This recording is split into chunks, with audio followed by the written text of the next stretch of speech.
ఇది? ఆ కాలం అంటే దేవుని రాకడ సమయకాలం ఇది. ప్రభు దినము.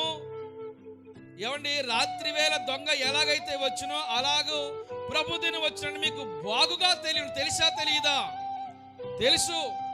ప్రభు దినం అనేది ఒకటి వస్తుందని ఎవరో బయట ఉన్న వారికి తెలియదంటే అనుకుందాం.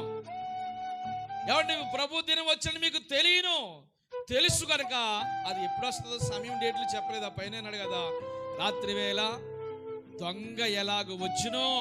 దొంగ వచ్చినప్పుడు మనకు తెలియదు. అంటే ప్రభు దొంగ వలె ముసుగేసుకుని రావడం కాదు.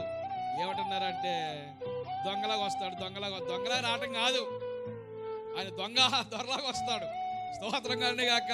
ఆకాశం పెళ్ళుమని ఎలాగైతే ఉరిమి మెరుపు ఎలాగైతే కనపడుతుందో అందరూ అలాగా ఆ దినం చూస్తారు.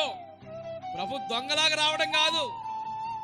దొంగ ఏ టైంకి వస్తాడో టైం టేబుల్ మనకు తెలియదు గనక ఆ సమయము అలా వస్తాడు. ఒకవేళ ఈ సంవత్సరం వస్తే పగలా, అది రాత్రా, ఏ టైం?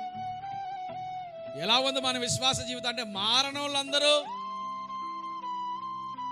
ఉండిపోతారు, మారిన వారు మాత్రమే ఎత్తబడతారు. అంటే ఈ సంవత్సరం దేవుడు మనకు ఎందుకు ఇచ్చాడు? మనం మార్పు చెంది ఆయన మహిమలోనికి ప్రవేశించాలని. అందుకొరకు ఈ సంవత్సరం మనకి ఇచ్చాడు.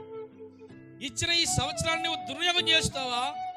ఇచ్చిన అవకాశాన్ని దుర్వినియోగం చేస్తే మనకంటే దౌర్భాగ్యులు మరొకరు ఉండరు. సమయోచితమైన జ్ఞానం కలిగి దేవుని సన్నిధానంలో మనము నడిపించబడుదుముగాక.